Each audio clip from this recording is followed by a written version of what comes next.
रामपुर गांव की सीमा पर खड़ी वो पुरानी मिल सदियों से चुपचाप सड़ रही थी। लकड़ी की दीवारें काई से ढंक चुकी थीं, विशालकाय पत्थर के चक्के जंग से लाल हो गए थे।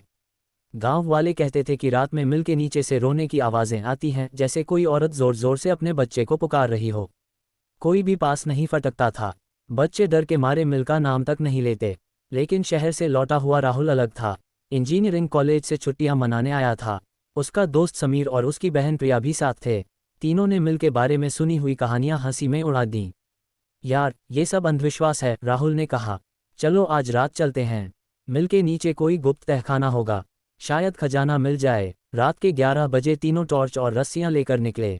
चांदनी रात थी, पर मिल के आसपास घना अंधेरा। हवा में सड़ते अनाज की बू आ रही थी। मिल का दरवाज़ा खुला था, जैसे कोई उनका इंतजार कर रहा हो।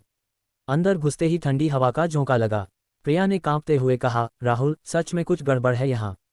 राहुल ने हंसकर बात टाली। जमीन पर बिखरे पुराने बोरे हटाए तो नीचे लकड़ी का एक फट्टा दिखा। समीर ने उसे खींचा। नीचे सीढ़ियां थीं, गहरी, अंधेरी, नम। देखा, मैंने कहा था ना, राहुल उत्साह से चिल्लाया। तीनों नीचे उतरने लगे। सीढ़ियां खत्म हुई तो एक लंबा गलियारा था। दीवारें पत्थर की, फिसलन भरी। दूर कहीं पानी टपकने की आवाज़। टॉर्च की रोशनी में कुछ पुराने बर्तन दिखे, जैसे कोई यहाँ रहता था। प्रिया ने अचानक चीखा, वो देखो। दीवार पर खून से लिखा था, जो नीचे आएगा ऊपर नहीं जाएगा। राहुल ने कहा, पुरानी शरारत होगी। लेकिन उसकी आवाज़ में हल्का डर था। वे आगे बढ़े। गलियारा एक बड़े हॉल में खुला। बीच में एक पुराना कुआं था। कुएं के पास जमीन पर ताज़ा खून के छींटे थे। समीर ने टॉर्च नीचे की। कुएं में कुछ चमक रहा था, जैसे सोने की चेन। खजाना। राहुल ने रस्सी बांधी और नीचे उतरने लगा। प्रिया और समीर ऊपर से देखते रहे। राहुल जैसे ही कुएं के तल पर पहुंचा, जोर की चीख सुनाई दी। टॉर्च गिर गई। अंधेरा छा गया। ऊपर से प्रिया रोने लगी, राहुल, राहुल। फिर कुएं से एक औरत की हंसी गूंजी, ठंडी, भयानक। समीर ने प्रिया को खींचा, भागो यहाँ से। लेकिन दरवाज़ा बंद हो चुका था। समीर और प्रिया सीढ़ियों की ओर दौड़े, पर लकड़ी का फट्टा ऊपर से बंद हो गया था। मिल के अंदर अब अजीब सी धुंध छा रही थी। प्रिया फ़ोन निकाला, कोई सिग्नल नहीं। हम फंस गए, प्रिया रोते हुए बोली। नीचे कुएं में राहुल बेहोश पड़ा था। जब होश आया तो उसने देखा कि उसके हाथ पांव बंधे हैं।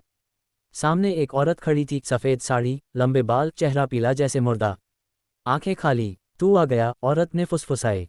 100 साल बाद कोई आया है। राहुल चीखा, कौन हो तुम? छोड़ो मुझे, मैं मिल की मालकिन हूँ। अंग्रेज़ों के ज़माने में यहाँ अनाज पीसते थे। मेरे पति ने मुझे ज़मींदार दफना दिया था सोने के लिए। अब मैं अकेली नहीं रहूंगी। ऊपर समीर ने फट्टे को धक्का मारा। वो हिला नहीं। प्रिया ने रोते हुए कहा, राहुल को बचाना होगा। उन्होंने कुएं के पास आकर रस्सी डाली। राहुल, पकड़ो। राहुल ने रस्सी पकड़ने की कोशिश की, पर औरत ने उसका पैर पकड़ लिया।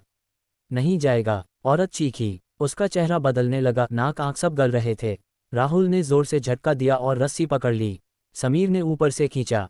राहुल बाहर आया, पर उसकी टांग पर गहरे नाए ऐसे चाना थे, जैसे नाखूनों से खरोंच। तीनों कांप रहे थे। राहुल ने हाँफते हुए बताया, वो औरत, वो भूत है। उसने कहा कि मिल के नीचे एक पूरा शहर है मुर्दों का। अचानक मिल की छत से पानी टपकने लगा। नहीं, वो पानी नहीं था, खून था। दीवारें कांपने लगीं। दूर गलियारे में बच्चों के रोने की आवाज़ आई। प्रिया ने कहा, हमें यहाँ से निकलना है, वरना हम भी। समीर ने एक पुराना लोहे का रॉड उठाया और फट्टे पर मारा। एक बार, 2 बार, आखिर फट्टा टूट गया। तीनों सीढ़ियां चढ़कर बाहर निकले। मिल का दरवाज़ा खुला था। बाहर सुबह हो रही थी, लेकिन राहुल की टांग से खून बह रहा था, और उसके गले में वही सोने की चेन लटक रही थी जो कुएं में चमक रही थी। प्रिया ने देखा तो चीखी, ये तो वही है। चेन पर लिखा था, मिल की राह। राहुल ने चेन उतारने की कोशिश की, पर वो गले से चिपक गई। मदद करो, वो रोने लगा। ये जल रही है। घर पहुंचकर तीनों ने किसी को कुछ नहीं बताया। राहुल की टांग पर मरहम लगाया, पर चेन नहीं उतरी। रात को राहुल बुखार में तड़पने लगा। उसकी आंखें सफ़ेद हो गईं। वो आ रही है, वो बड़बड़ाने लगा। मिल की रानी। प्रिया और समीर डरे हुए थे। उन्होंने गांव के पुराने पंडित को बुलाया। पंडित ने चेन देखी तो पीछे हट गए। ये मिल का श्राप है। 1925 में अंग्रेज अफसर ने मिल मालकिन को सोने के लिए ज़मींदार दीवार में चिनवा दिया था। उसकी आत्मा नीचे कुएं में कैद है। जो भी सोना छुएगा वो उसका हो जाएगा। पंडित ने मंत्र पढ़े, पर चेन नहीं उतरी। इसे वापस मिल में ले जाओ, कुएं में डालो, वरना 7 दिन में तुम सब मर जाओगे। अगली रात तीनों फिर मिल गए। इस बार हिम्मत करके। मिल के अंदर अब बदबू और तेज थी। फट्टा अपने आप खुला था। नीचे उतरे तो गलियारा रोशनी से भरा था, मशालें जल रही थीं, पर कोई नहीं था। नहीं कुएं के पास पहुंचे तो औरत फिर दिखी। इस बार उसके साथ बच्चे थे, छोटे छोटे पीले चेहरे वाले। मेरा सोना लौटा दो, औरत ने गर्जी। उसकी आवाज़ में सैकड़ों औरतें बोल रही थीं। राहुल आगे बढ़ा। ले ले अपना सोना। उसने चेन खींची। चेन टूट गई और कुएं में गिर गई। अचानक जोर की आंधी चली। बच्चे चीखने लगे। औरत का चेहरा पिघलने लगा। तुमने मुझे धोखा दिया। वो राहुल पर झपटी। समीर ने रॉड से मारा, पर रॉड उसके आर पार हो गया। प्रिया ने चीखकर मंत्र पढ़ा जो पंडित ने सिखाया था। औरत पीछे हटी। कुआं उबलने लगा। अंदर से हाथ निकलने लगे। सैकड़ों मुर्दे बाहर आने की कोशिश कर रहे थे। तीनों भागे। सीढ़ियां चढ़ते वक्त प्रिया का पैर फिसला। वो गिर पड़ी। समीर ने उसे पकड़ा, पर उसकी आंखें बंद हो चुकी थीं। बाहर निकले तो मिल में आग लग गई थी अपने आप। लपटें आसमान छू रही थीं। राहुल और समीर दूर खड़े देखते रहे। प्रिया की लाश उनके हाथ में थी। प्रिया की मौत के बाद राहुल और समीर टूट गए। पुलिस ने कहा एक्सीडेंट था, पर उन्हें पता था सच। राहुल की टांग अब काली पड़ गई थी। डॉक्टर कुछ नहीं समझ पाए। तीसरी रात राहुल सोते हुए चीखा, फिर उसकी आवाज़ बदल गई, औरत वाली। अब तू मेरा है। समीर ने राहुल को बांध दिया। पंडित आए। श्राप पूरा नहीं हुआ। मिल के नीचे पूरा शहर है, गुलामों का, मजदूरों का। सबको जिंदा दफनाया गया था। रानी अकेली नहीं मरेगी, उसे वारिस चाहिए। समीर ने फैसला किया, वो अकेला मिल जाएगा। राहुल को घर छोड़ा और रात को निकला। मिल अब खंडहर थी, पर फट्टा फिर खुला। नीचे उतरा तो हैरान रह गया। गलियारा अब चौड़ा रास्ता था। दूर शहर दिख रहा था, पुराने मकान, गलियां, पर सब मुर्दे। रानी सामने रानी खड़ी थी। आ गया मेरा बेटा, उसने कहा। उसके पीछे प्रिया खड़ी थी, आंखें खाली। प्रिया, समीर चीखा। प्रिया मुस्कुराई, पर मुस्कान भयानक थी। अब हम तीनों साथ रहेंगे। समीर भागा, पर रास्ते बदल गए। वो एक बड़े हॉल में पहुंचा। वहां सैकड़ों मुर्दे बैठे थे, सबकी आंखें उस पर। बीच में सोने का तख्त था। रानी ने कहा, बैठ यहां। तू नया राजा बनेगा। समीर ने जेब से पंडित का दिया ताबीज निकाला और फेंका। धुआं उठा। मुर्दे चीखने लगे। रानी का चेहरा जलने लगा। समीर भागा। प्रिया ने उसका रास्ता रोका। मुझे छोड़कर मत जा, उसने समीर का गला दबाया। समीर ने आंखें बंद करके छुरी मारी। प्रिया गिरी। पीछे से रानी आई। तूने मेरी बेटी को मारा। समीर कुएं के पास पहुंचा।